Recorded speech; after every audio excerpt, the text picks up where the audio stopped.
The book of Leviticus. It's the third book of the Bible, and it's set right after the exodus of the Israelites from their slavery, when God brought them to the foot of Mount Sinai and invited Israel into a covenant relationship. Now, they had quickly rebelled and broke that covenant, and God had wanted for his glorious presence to come and live right in the midst of Israel in the form of this tabernacle. But Israel's sin has damaged the relationship.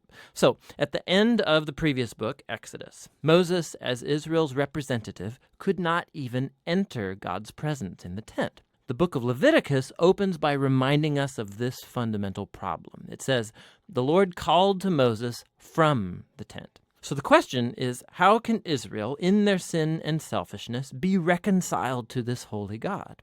That's what this book is all about, how God is graciously providing a way for sinful, corrupt people to live in his holy presence. Now, let's pause for a second and explore this really important idea that God is holy. It's fundamental to understanding this book. The word holy means simply to be set apart or unique. And in the Bible, God is set apart from all other things because of his unique role as the creator of all, as the author of life itself. And so if God is holy, then the space around God is also holy. It's full of his goodness and his life and purity and justice. So if Israel, who is unjust and sinful, wants to live in God's holy presence, they too need to become holy. Their sin has to be dealt with. Thus, the book of Leviticus. Now, the book has a really amazing symmetrical design. It explores the three main ways that God helps Israel to live in his presence. The outer sections are descriptions of the rituals Israel was to practice in God's holy presence. The next inner sections focus on the role of Israel's priests as mediators between God and Israel. And inside of that are two matching sections that focus on Israel's purity. And then right here at the center of the book, there's a key ritual, the Day of Atonement, that brings the whole book together. The book concludes with a short section where Moses calls on Israel to be faithful to this covenant. Let's dive into the book. The first section explores the 5 main types of ritual sacrifices that Israel was to perform. 2 of these were ways that an Israelite could say thank you to God by offering back to God these symbolic tokens of what God has first given them. 3 other sacrifices were different ways of saying sorry to God. So here an Israelite would offer up the lifeblood of an animal while confessing that their sin has created more evil and death in God's good world. But instead of destroying this person, God, of course, wants to forgive them. And so this animal symbolically dies in their place and atones, which means it covers for their sin. And so through these rituals, the Israelites were constantly being reminded of God's grace, but also of his justice and of the seriousness of their evil and its consequences. The second set of rituals lays out the 7 annual feasts of Israel. And each of these retold a different part of the story about how God redeemed them from slavery in Egypt and brought them through the wilderness on their way to the Promised Land. And by celebrating these feasts regularly, Israel would remember who they were and who God was to them. Now, the sections about Israel's priests, you have Aaron and his sons first ordained to enter into God's presence on behalf of Israel. And then in this matching section, we find the qualifications for being a priest. The priests were called to the highest level of moral integrity and ritual holiness because they represented the people before God, but then also represented God to the people.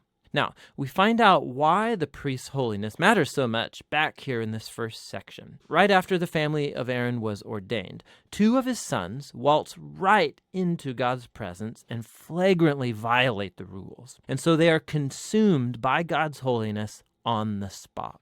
It's a haunting reminder of the paradox of living in God's holy presence, because it's pure goodness, but it becomes dangerous to those who rebel and insult God's holiness. And so it's important that Israel's priests become holy, and also that all of the people of Israel become holy, which is what the next inner sections are all about. Chapters 11 through 15 are about the ritual purity required of all the Israelites, and chapters 18 through 20 are about the moral purity of the people. Here's what's underneath all of this purity and impurity language. Because God is holy and he's set apart, the Israelites need to be in a state of holiness themselves when they enter into his presence. This was called being clean or pure. God's presence was off limits to anybody who was not in a holy state, and this was called being unclean or impure. Now, an Israelite could become impure in just a few ways.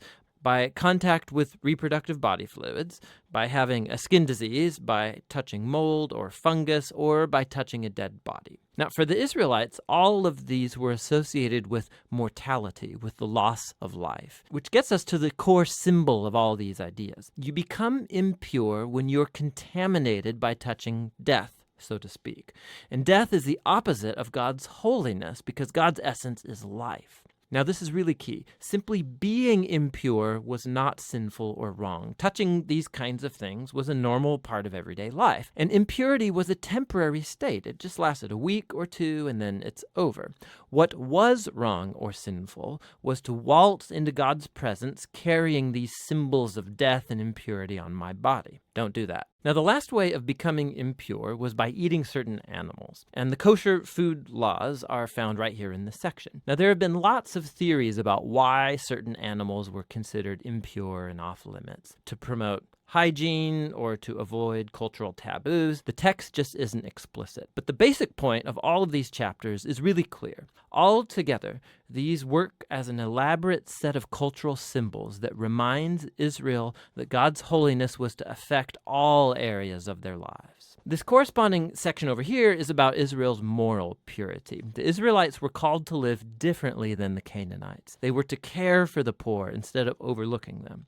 They were to have a high level of sexual integrity, and they were to promote justice throughout their entire land. Now, here at the center of the book, we find a long description of one of Israel's annual feasts, the Day of Atonement. Odds are that not every Israelite's sin and rebellion would be covered through the individual sacrifices. And so once a year, the high priest would take 2 goats. One of these would become a purification offering and atone for the sins of the people. And the other was called the scapegoat. The priest would confess the sins of Israel and symbolically place them on this goat, and then it would be cast out into the wilderness. Again, this is a very powerful image of God's desire to remove sin and its consequences from his people so that God can live with them in peace. The book concludes with Moses calling Israel to be faithful to all of the terms of the covenant. And he describes the blessings of peace and abundance that will result if Israel obeys all of these laws. He also warns them that if they're unfaithful and dishonor God's holiness, it will result in disaster and ultimately exile from the land promised to Abraham. Now, if you want to see how Leviticus fits into the big storyline, it's helpful to look at the first sentence of the next book of the Bible, Numbers. It begins, "The Lord spoke to Moses in the tent." So we can see that Moses is now able to enter God's presence on behalf of Israel. The book of Leviticus, it worked. So despite Israel's failure, God has provided a way for their sin to be covered so that God can live with sinful people in peace. And that's what the book of Leviticus is all about.